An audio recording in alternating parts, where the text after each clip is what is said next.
Hello once again. Thank you for tuning in. And if it's the first time here, my name is Chandra, and I hope this message blesses you or somebody out there. And today's topic is God puts you in your place where your gifts needs to be activated. My father wants me to come here and tell his children that he loves them and he's got plans for them. So he wants to use us in many different ways and in many different areas.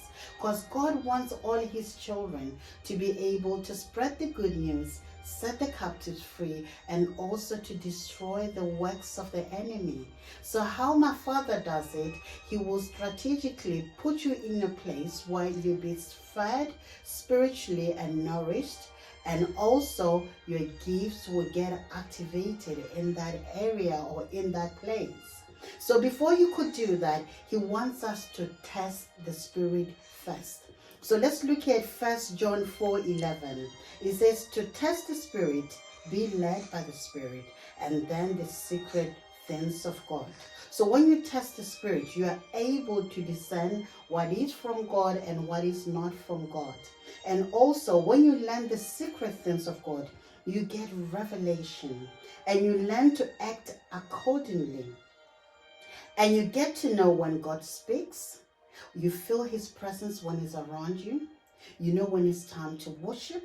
You know when it's time to pray. And you know when it's time for everything. We need to understand that things of God works in his own ways. It's not our ways. We need to be spiritually intelligent. We need to discern what's right and what's wrong. And also we need to know his true servants. When we learn the secret things of God, it will stop you from being sloppy and grieving to his spirit. So in Exodus 3:5, let's look at it. God said to him from within the bush, Moses, Moses, and Moses said, here I am. And God said, do not come any close. Take off your sandals, for the place where you're standing is the holy ground. God told Moses to take the sandals off because he was stepping in the presence of God in front of him, which is the holy ground. God didn't want Moses, he did want Moses to be aware that he was in his presence. And God wanted Moses to humble himself in his presence. And this is a sign of reverence and respect. And as a child of God, you need to approach God with respect and humility.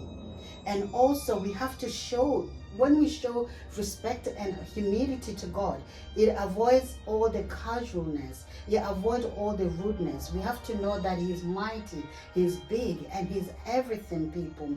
We need to respect and know God's ways as children of God. And when God leads you to a ministry, for example, and he tells you to stay there, you have to stay there because there's always a reason for him to say that. Don't let outsiders or people that they don't understand that God doesn't speak to influence you, because when you listen to them, you will lose your vision. The Bible teaches us that steps of a righteous man are ordered by the Lord, and he delights in his ways.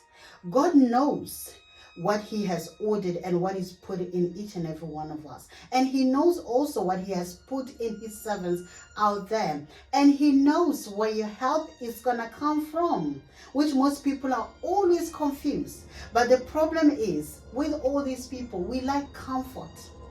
We want ready-made stuff. We want things that are put together, outward appearance. We just want to come and enjoy the benefits and reap in what we didn't sow, the benefits of other people that have been there.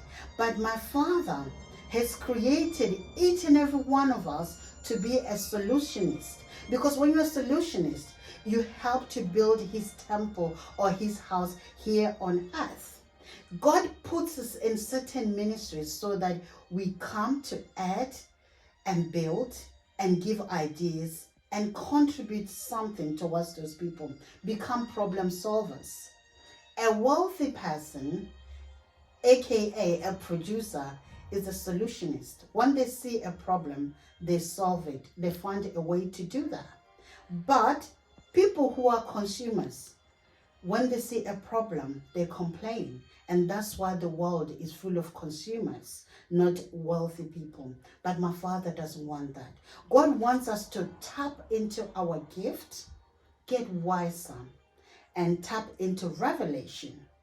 He brings leaders into our lives to learn and tap from them. We need God. We need also to sow into the lives of these people that we look up to. Sowing gives you reward, and you water the seed and it's going to produce many fruits. Sowing is spiritual, and if you sow into a prophet's life, you reap a prophet's reward. That's the principle behind people. You will reap the prophet's reward when you sow into prophet's life. It's like you tapping into the grace in that person's life. But don't think that by sowing, maybe giving money is enough. God needs your time too. You can't substitute money for time. We need to have a relationship with God, the intimate relationship. We need to know our Father. And He wants us, like, once you start seeing the rewards of sowing, don't stop. Keep sowing, because you continue to reap. And my Father wants me to explain to each and every one that when He leads you to a place, stay there, because He knows that that's the place where you're going to get help. That's the place where your gift will get activated. And that's the place where you will work at the fullest capacity that He would want you to operate at. So I hope you've been blessed by this message. And if you've been blessed, please like and share and subscribe to my channel. And God bless you. Thank you for watching.